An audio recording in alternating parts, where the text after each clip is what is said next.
It was a normal Friday night at Danny's Tavern, a bar known as a hangout spot for off-duty police officers. The lights were low, the music was loud, and people minded their own business. But everything changed when the Thompson twins walked in. Daniel and David Thompson, both 34, had just sat down with their beers when 3 officers approached their table. Officer Brett Coleman stepped forward, leaning in with a smirk. "Hey, you two should leave before things get complicated." Daniel didn't even look up. "Is there a problem, officer?"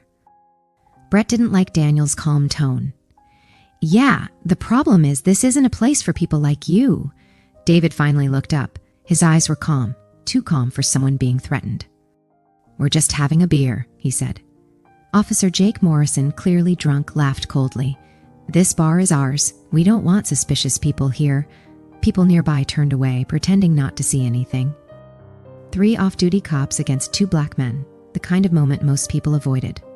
The twins exchanged a quick look, half a second. A silent message only brothers who survived things together could understand. Brett slammed his hand on the table. "You're leaving now." Daniel stayed calm. "We'll finish our drinks and go." "No," Brett snapped. "You're leaving right now. And you're lucky I'm in a good mood." David slowly took out his wallet. "Maybe you should show us your IDs to prove you're real officers." Brett's face turned red. "Are you challenging me?" Jake staggered forward, pointing at David. "People like you always cause trouble." Daniel and David stood up at the same time. Their movements were smooth, controlled, too controlled for Brett to notice. But Rick, the 3rd officer, felt a warning in his stomach. They walked toward the exit. Brett pushed Daniel's shoulder. "Outside, now." In the parking lot, Brett shoved Daniel against a car hood. The cold metal hit his back, but Daniel stayed still. His eyes moved, analyzing angles, distances, an old habit from another life. Jake circled David, laughing. "You've got drugs, don't you? You always do." David didn't move. "Careful what you say. Some words can't be taken back." Brett emptied Daniel's pockets and threw his phone on the ground. Expensive phone. Probably stolen.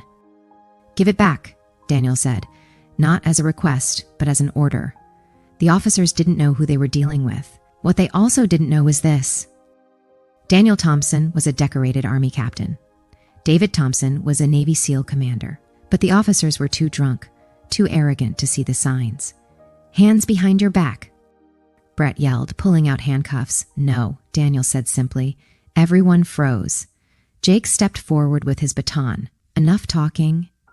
That was the moment everything changed. David tilted his head slightly, and Jake missed completely. He stumbled forward. Before the officers could react, the twins were recording everything on their phones. "Assault by an armed officer," Daniel said calmly to the camera. Luis, the bar owner, walked out recording as well. "I already called the sheriff," he announced. Then a woman's voice cut through the tension. "I am Assistant District Attorney Lisa Monroe. I witnessed everything." Her badge shone under the streetlight. The officers went silent. Lisa looked at the twins. "Commander Thompson, Captain Thompson." Brett's face went pale. The truth hit him like a punch. He had threatened 2 high-ranking military officers, on camera. Soon, sheriff cars arrived. The officers were handcuffed and taken away, while the videos spread online. Within hours, millions had watched the footage. 17 victims came forward. Investigations opened. Careers collapsed. 6 months later, Brett worked in a diner. Jake sold insurance. Rick worked night security. Meanwhile, Daniel and David were praised nationwide for exposing police abuse. In the end, Brett realized something too late. Arrogance destroys itself, and justice always arrives, one way or another.